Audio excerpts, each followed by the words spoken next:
Hello friends, नमस्कार, good evening. आप सभी का बहुत बहुत स्वागत है आपके अपने channel triple C wifi study पर। आज की इस क्लास में 11 जून ट्रिपल सी एग्जाम में पूछे गए कुछ इंपॉर्टेंट प्रश्नों को शामिल किया है। ये सभी प्रश्न आपके होने वाले ट्रिपल सी एग्जाम के लिए काफ़ी इंपॉर्टेंट होंगे, सो आप सभी इस क्लास को लास्ट तक अवश्य देखें। और ये सभी प्रश्न हमारे पास भेजे हैं नफीस सहारनपुर से, विशाल और कविता ने। तो आप सभी का बहुत बहुत धन्यवाद जो आपने हमें प्रश्न भेजे हैं। और आप लोग भी जब भी आपका एग्जाम हो अपने प्रश्न हमें अवश्य भेजें ताकि उन प्रश्नों को हम अपनी क्लास में डिस्कस कर पाएँ। प्रश्न आप हमें व्हाट्सअप कर सकते हैं 9452299436 पर, या फिर हमें मेल कर सकते हैं info.triplec@gmail.com पर। ठीक है, तो आइए स्टार्ट करते हैं। जो भी साथी क्लास में आ चुके हैं आप सब एक बार क्लास को शेयर कर दें ताकि और भी बच्चे इस क्लास को ज्वाइन कर पाएँ। आज का सबसे पहला प्रश्न है, लिब्रो ऑफिस में चार्ट कितने प्रकार के होते हैं? लिब्रो ऑफिस में चार्ट कितने प्रकार के होते हैं? चार्ट के टाइप के बारे में हमने कई बार आपसे डिस्कस किया है, आपको बताया है कि आप चार्ट किस मेनू के थ्रू डाल सकते हैं और चार्ट कितने प्रकार के होते हैं। इन चीज़ों पर पहले ही हमने बात की है। अगर आपने प्रॉपर तरीके से क्लास देखे होंगे तो आपको पता होगा। तो फटाफट से आप लोग जवाब करें, चार्ट कितने प्रकार के होते हैं? आंसर बताएं यहाँ पे क्या हो जाएगा। तो यहाँ पर सही जवाब है option number C. Libre office में आपके चार्ट 10 प्रकार के होते हैं, यानी 10 प्रकार के आप चार्ट डाल सकते हैं, इंसर्ट कर सकते हैं। ठीक है, अगर आपसे पूछें कि कौन से मेनू में जाकर आप चार्ट को डाल सकते हैं तो आप इंसर्ट मेनू में जाएंगे और इंसर्ट मेनू पे जाके आप चार्ट को इंसर्ट करा सकते हैं, डाल सकते हैं। अगला क्वेश्चन बताना है, एयरपोर्ट का कार्य किसके अंडर में होता है? एयरपोर्ट का कार्य किसके अंडर में होता है?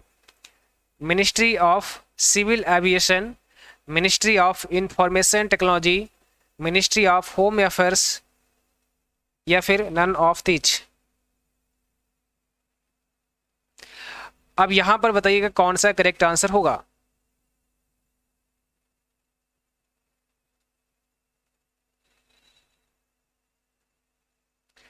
कौन सा यहाँ पे करेक्ट आंसर है?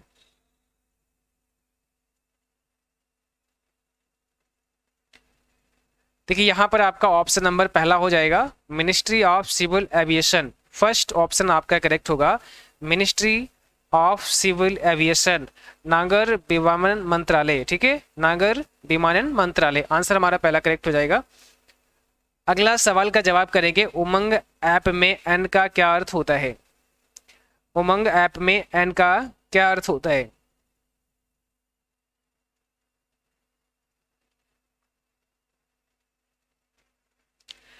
उमंग ऐप में एन का मतलब क्या है? तो यहाँ पर न्यू एज हो जाएगा और ये एग्जाम में कई बार आपसे पूछा जा चुका है। तो यहाँ पर एन का मतलब होगा new age, unified mobile application for new age governance होता है उमंग ऐप का फुल फॉर्म। ठीक है, अगला सवाल आपको बताना है, क्या दो मशीन का एड्रेस एक समान हो सकता है? क्या दो मशीन का एड्रेस एक समान हो सकता है? बताएं क्या होगा इसमें, ट्रू होगा या फॉल्स होगा? दो मशीन का एड्रेस एक समान हो सकता है तो ये हो जाएगा फॉल्स। ऑप्शन नंबर वी यहाँ पे करेक्ट आंसर है, फॉल्स। क्वेश्चन नंबर 5 कहता है, वाईफाई का फुल फॉर्म क्या होता है? वाईफाई का पूरा नाम आपको बताना है, फुल फॉर्म क्या हो जाएगा।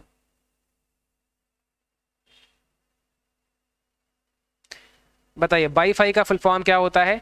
यहां पर हो जाएगा वायरलेस फाइडेलिटी। ऑप्शन नंबर पहला हो जाएगा वायरलेस फाइडेलिटी, ये वाईफाई का फुल फॉर्म होता है। ईमेल के फाउंडर निम्न में से कौन है?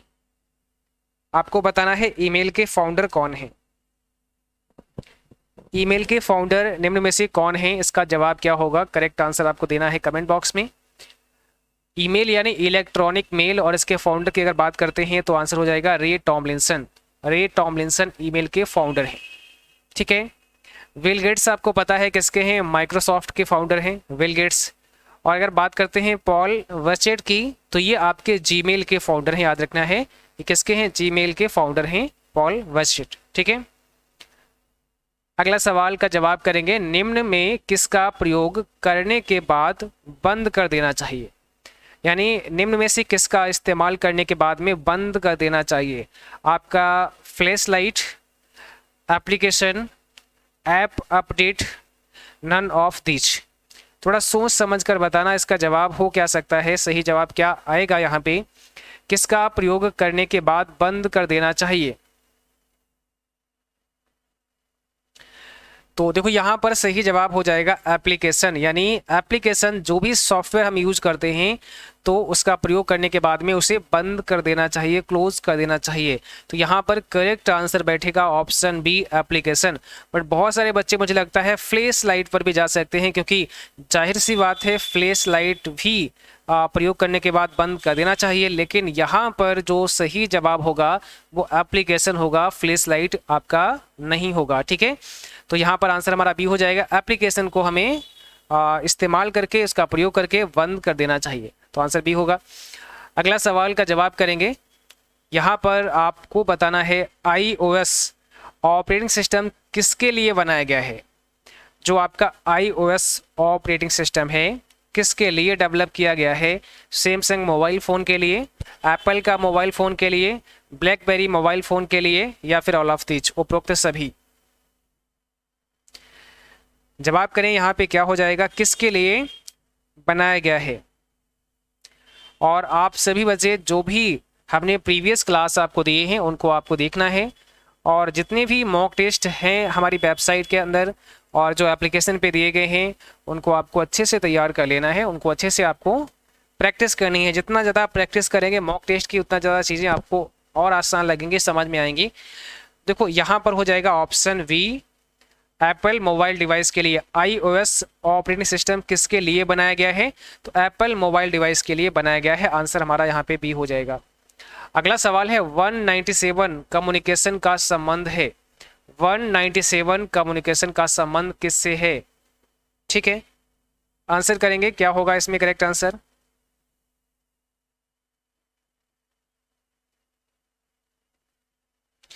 कौन सा सही जवाब होगा?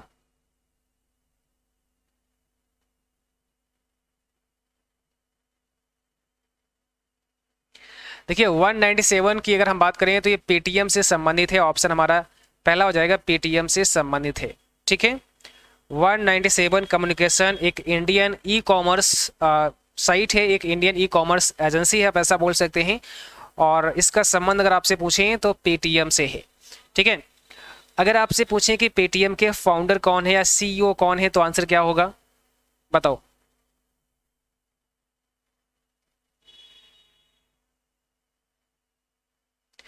तो अगर आपसे पूछें पेटीएम के फाउंडर कौन है तो आंसर होगा विजय शेखर शर्मा। विजय शेखर शर्मा पेटीएम के फाउंडर हैं, याद रखना है। अगला सवाल है पैन का फुल फॉर्म क्या होता है? पैन का फुल फॉर्म क्या होता है?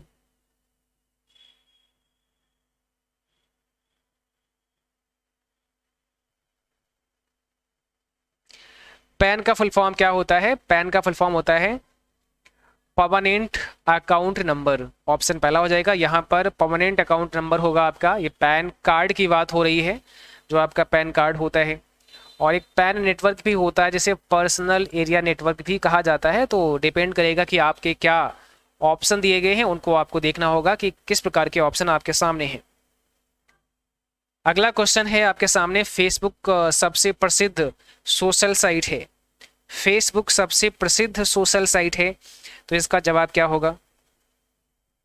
फेसबुक सबसे प्रसिद्ध सोशल साइट है, इसका आंसर आपको देना है, क्या हो जाएगा?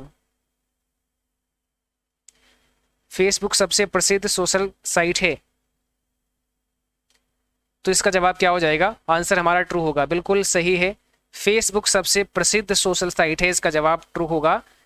अगला देखो, वाईफाई में कम से कम पासवर्ड कितना रख सकते हैं?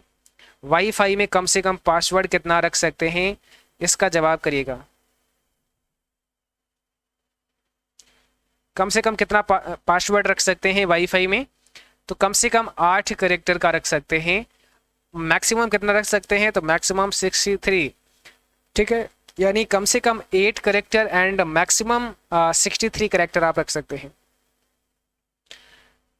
अगला सवाल देखो, लिब्रे ऑफिस राइटर में सुपर स्क्रिप्ट की शॉर्टकट की क्या होती है? अगर आप सुपर स्क्रिप्ट लगाना चाह रहे हैं तो कौन सी शॉर्टकट की यूज कर सकते हैं?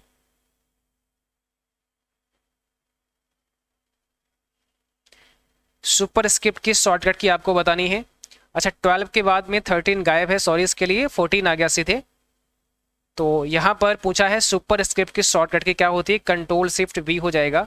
आंसर हमारा बी करेक्ट होगा, कंट्रोल शिफ्ट बी ये सुपर स्क्रिप्ट की शॉर्टकट की होती है। और control shift P super script की होती है और कंट्रोल शिफ्ट बी सब स्क्रिप्ट की होती है।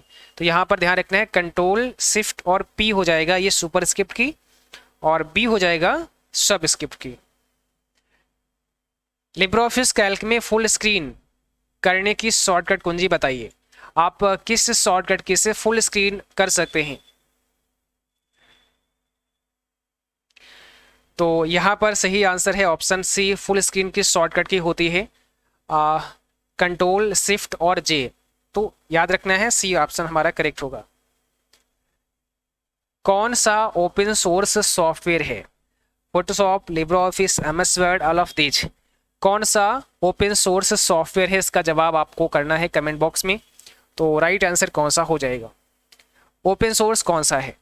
सही जवाब है यहाँ पर लिब्रे ऑफिस आपका एक ओपन सोर्स सॉफ्टवेयर है। कैसा है? ओपन सोर्स सॉफ्टवेयर है। ओपन सोर्स का मतलब होता है ऐसा सॉफ्टवेयर जिसे आप फ्री में डाउनलोड कर सकते हैं, फ्री में इस्तेमाल कर सकते हैं, या फिर जिसके लिए किसी भी लाइसेंस की आवश्यकता नहीं होती है, उसे आप ओपन सोर्स का नाम देते हैं। ठीक है, अगला सवाल देखो। एईपीएस में निम्न में से किसका इस्तेमाल किया जाता है? एईपीएस में किसका इस्तेमाल होता है? आधार नंबर का, debit card, credit card, none of these. AEPS का मतलब होता है आधार इनेबल्ड पेमेंट सिस्टम। तो इसमें आधार नंबर का इस्तेमाल होता है। आपको अगर कोई लेन देन करना है तो आपको अपना आधार नंबर बताना होता है और अपना थंब इम्प्रेशन इस्तेमाल करना होता है।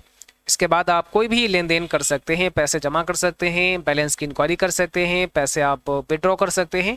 ठीक है, तो ऑप्शन यहाँ पे पहला होगा। अगला देखो, टीसीपी आईपी में कितनी लेयर्स होती हैं? टीसीपी आईपी में कितनी लेयर होती हैं? टीसीपी आईपी की बात करें तो 4 लेयर होती हैं। Transmission control protocol, internet protocol इसका फुल फॉर्म होता है। इसमें 4 लेयर होती हैं, तो याद रखना है। बाकी अगर ओएसआई में आपसे पूछें, ओएसआई यानी ओपन सिस्टम इंटरकनेक्शन की अगर बात करें तो 7 लेयर होती हैं। दोनों का याद रखना है। अगला सवाल काफ़ी इंपॉर्टेंट है, विंडोज 10 का डिफ़ॉल्ट ब्राउज़र कौन सा होता है? यानी विंडोज 10 के साथ में डिफ़ॉल्ट ब्राउज़र कौन सा होता है, इसका जवाब आपको करना है कमेंट बॉक्स में। सही आंसर क्या हो जाएगा? विंडोज 10 का डिफ़ॉल्ट ब्राउज़र की बात करें तो माइक्रोसॉफ्ट एज हो जाएगा। ऑप्शन बी है यहाँ पर, माइक्रोसॉफ्ट एज नाम का जो ब्राउज़र है वो आपके विंडोज 10 में बाय डिफ़ॉल्ट आपको मिलता है। बाकी आप चाहें तो और इस्तेमाल कर सकते हैं, जैसे गूगल क्रोम इस्तेमाल कर सकते हैं, मोजिला फायरफॉक्स कर सकते हैं, और भी कोई कर सकते हैं, बट डिफ़ॉल्ट रूप से अगर आपसे कभी पूछें तो माइक्रोसॉफ्ट एज होता है। ठीक है, अगला सवाल है, SMTP प्रोटोकॉल का पोर्ट नंबर कितना होता है? SMTP एक मेल प्रोटोकॉल है, मेल भेजने के लिए इस्तेमाल होता है। सिंपल मेल ट्रांसफ़र प्रोटोकॉल इसका फुल फॉर्म होता है। तो इसका जो आपसे पूछा है पोर्ट नंबर पूछा है, पोर्ट नंबर आप लोग बताएंगे। 25 होता है इसका पोर्ट नंबर, ऑप्शन बी हो जाएगा 25। अगला सवाल है, ईमेल। ईमेल किस प्रकार का हो सकता है? ईमेल किस प्रकार का हो सकता है? बताओ, ईमेल किस टाइप का हो सकता है, किस प्रकार का हो सकता है? आंसर दीजिएगा। तो यहाँ पर ओनली प्राइवेट होगा, ऑप्शन हमारा बी हो जाएगा, ओनली प्राइवेट हो सकता है। ईमेल कैसा हो सकता है? प्राइवेट हो सकता है। जिसको आप मेल करेंगे, जिसके पास भेजेंगे, केवल वही व्यक्ति इसको देख सकता है, यानी प्राइवेट हो सकता है। जैसे अगर हम किसी वेबसाइट की बात करें, कोई वेबसाइट है, जैसे एग्जाम्पल के लिए अपनी ही वेबसाइट लेते हैं, आप CCC.com पर जाते हैं, तो कैसी वेबसाइट है? एक पब्लिक वेबसाइट है ना, क्योंकि यहाँ पर कोई भी व्यक्ति विजिट करके और इसमें कंटेंट जो दिया गया है वो पढ़ सकता है, देख सकता है, तो कैसा हो गया? पब्लिक हो गया। बट अगर हम मेल की बात करते हैं तो आप किसी का मेल नहीं देख सकते हैं, जिसके पास मेल भेजेंगे वही व्यक्ति उस मेल को देख सकता है, इसलिए इसको प्राइवेट में रखते हैं। ये कैसा होता है? प्राइवेट हो सकता है, पब्लिक नहीं हो सकता है। ठीक है, चलो अगला सवाल है, आरडीएस का फुल फॉर्म क्या होता है? आरडीएस का फुल फॉर्म क्या होता है? आरडीएस का मतलब होता है remote desktop service. Option number B होगा यहाँ पे, रिमोट डेस्कटॉप सर्विस। अगला सवाल काफ़ी इंपॉर्टेंट है, टेलीग्राम ग्रुप में सदस्यों की अधिकतम संख्या क्या है? यानी टेलीग्राम ग्रुप में सदस्यों की अधिकतम संख्या क्या हो सकती है, इसका आंसर आप लोग करेंगे। टेलीग्राम ग्रुप में अधिकतम सदस्यों की संख्या कितनी हो सकती है? तो 200 के हो सकती है, 200 के हो सकती है, यानी 2 लाख हो सकती है। कितना? 2 लाख। भारत का कौन सा लोकल सर्च इंजन जो दुकानों का विवरण रखता है? ऐसा कौन सा भारत का लोकल सर्च इंजन है जो दुकानों का विवरण रखता है? ठीक है, बताओ। google.com, yahoo.com, justdial.com या फिर इसमें से कोई नहीं? तो सही आंसर क्या होगा? justdial.com। ये होता है आपका एक सर्च इंजन है भारत का जो कि दुकानों का विवरण रखता है, justdial.com। तो आज की क्लास में बस इतना ही था, और आज बहुत ज़्यादा प्रश्न नहीं आ पाए थे क्योंकि आज पहला दिन था। तो बाकी जिनका भी आगे एग्ज़ाम होने वाला है, जिनका कल है या फिर आगे है, तो आप सभी को हमारी तरफ से बहुत बहुत शुभकामनाएं। उम्मीद करता हूँ आप सभी का एग्ज़ाम बहुत अच्छा होगा। बस अच्छे से आपको रिवाइज़ कर लेना है, जो प्रीवियस क्लास हमने पढ़ाए हैं उनको रिवाइज़ करके जाना है। और जो भी प्रश्न आपको आपके एग्ज़ाम में याद रहे आप हमें अवश्य भेजें। प्रश्न आप हमें व्हाट्सअप कर सकते हैं 9452299436 पर, या फिर हमें मेल कर सकते हैं info.cccbyfashery@gmail.com पर, या फिर हमें आप इंस्टाग्राम पर भी अपने प्रश्न भेज सकते हैं। इंस्टाग्राम आईडी है CCCbyfashery। अगर आपने फॉलो नहीं किया है तो वहाँ पर आप फॉलो भी कर लीजिएगा और आप अपने प्रश्न भी हमें भेज सकते हैं। तो आज के लिए बस इतना ही, मिलते हैं नेक्स्ट क्लास में। तब तक के लिए Jai Hind, good night, bye bye.